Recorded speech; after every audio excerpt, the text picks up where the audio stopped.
What is moonshine? Well, we're going to explore moonshine.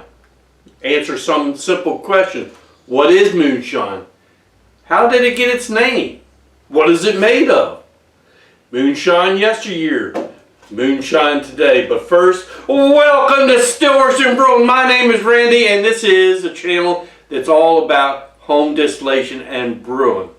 Okay, well, let's get the homework out first. Hey, if you'd like, please help this channel out by hitting that subscribe button. It's down in one of them corners. I can't remember which one it is. And it would be greatly appreciated. All right. I figured with all the Moonshine Wednesdays we're doing, I wanted to explore moonshine just a little bit, talk about it. And this is mainly in my opinion. Okay, so let's get started. First question, what is moonshine? Well, according to Wikipedia, moonshine is an alcoholic drink. It's made or distributed illegally. Okay, pretty much all of the states in the United States, it is illegal, except for, I think there's a couple now that it is legal. And what it really means is there have been no taxes or permits to make the alcohol. Alright, that was pretty simple. Alright, next question, and I think this one's simple too, is how did it get its name? Yeah, here. Well, before Prohibition, during the Whiskey Rebellion, I do believe, they were taxing alcohol by a pretty good bit. So a lot of people, they went out to the woods and to produce alcohol because they didn't want to pay the taxes on it. And then during Prohibition, it's the same thing. It was a good business. They went out into the woods under the cover of night and lit by the moon. So there is the name moonshine. Alright? Pretty simple, right? Alright. What is moonshine made of? Well, that one's a little bit difficult. Moonshine is mainly made up of sugar, corn, barley, wheat, fruits, berries, or any combination of all, or some of them, or all of them. Really, it's basically whatever you could get your hands on. Corn and sugar were widely used because it was so easy to get a hold of. And then, just like just plain sugar, hey, you got sugar shine, you know what I'm saying? So, that is the short answer of a long question. And then the one question I get, why mason jars? Well, I'm going to have to guess at this one because I couldn't really find out any information, but I would guess it's because everybody, you know, they canned their own food and they had plenty of mason jars around, so it was glass, easy to store, and they had them. Yeah, so that's why they use mason jars. And today I think we use them just pretty much the same reason, because they're easy.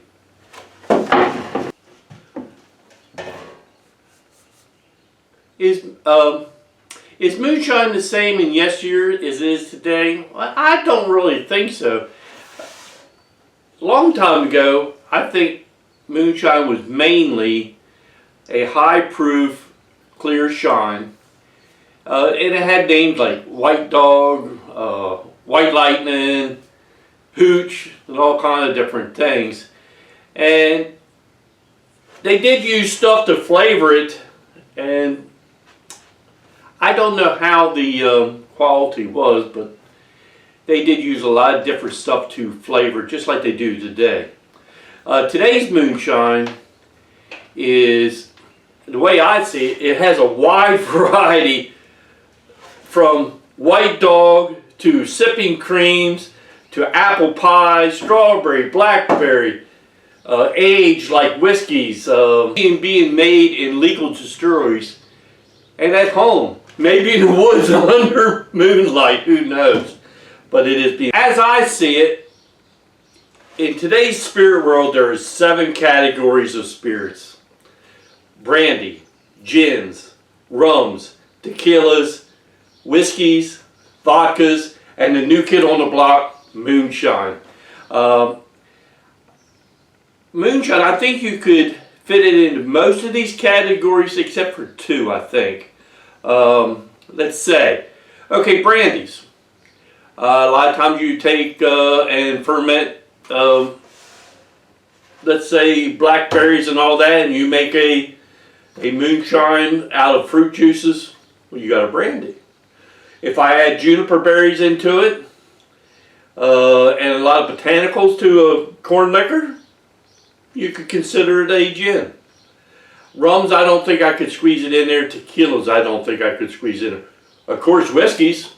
I can age whiskey. It's a lot of corn, a little bit of grain. I could squeeze it in there. And of course, vodkas. We just got done a corn vodka, if you've seen that. And it would fit in there good. But, so I think I could squeeze a lot of moonshines into, this, to 6 things, and 7 be the new kit. Alright. My take on moonshine. Well, I feel that moonshine is a corn-based product. I like it mainly of corn with enough, let's say, 2-row barley to help convert the corn and stuff over. Maybe a little bit of high-temperature enzyme to help in that process. But it is mainly like a corn liquor. Okay. Moonshine may be not flavored or flavored into mash with, like, say, peaches or apples or berries or whatever. It may or not be post-flavored, right? Plain corn liquor to me is moonshine with no flavorings, or you could flavor it. It may or may not be legal. Okay, they're making moonshine in commercial distilleries, so it would be legal, right? If it's made out in the woods under the moonlight, it wouldn't be not legal. I have to say that the sweet corn taste of moonshine, it seems to accept most flavoring very well. All right, so that is one great thing about corn shine. Okay. Now some people say post flavoring, it's not moonshine. Well, I like to beg to differ. In my idea, that post flavoring is what makes moonshine so interesting and fun and making it so popular. Yeah, like right here, I have 1 jar of pecan left. Tastes fantastic. Okay, so I really enjoy that. This is strawberry rhubarb. Delicious. So I really enjoy that. But on the other hand, here is some aged corn liquor, which is moonshine. Fantastic. It's you put up or against with a lot of whiskeys. It's great taste, good bourbons. It's very enjoyable. Let's see what else we got here. Here's clear apple pie.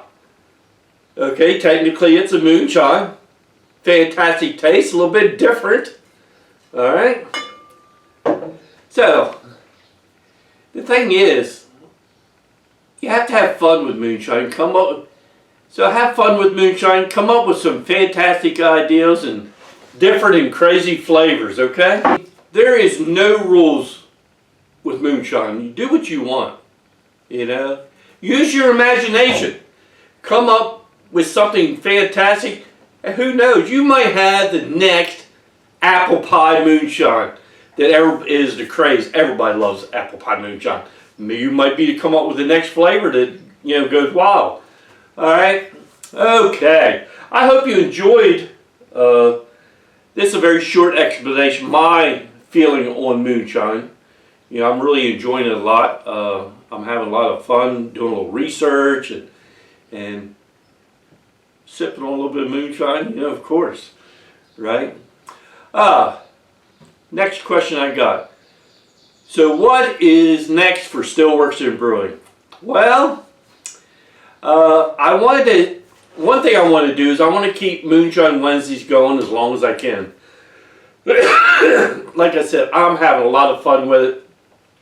And it seems like everybody's enjoying it. So I like to keep it going as long as I can, trying to find recipes and making recipes and all that. Alright, but I do want to keep the traditional spirits going and keep improving on them. Really, it's mainly me improving my techniques to make a great spirit. A lot of this hobby is let's see what is doing. I think the more you do, the better you get, the better you get, the better product you make. So I like to believe I'm making a better product today than I did when I first started. All right. Next thing.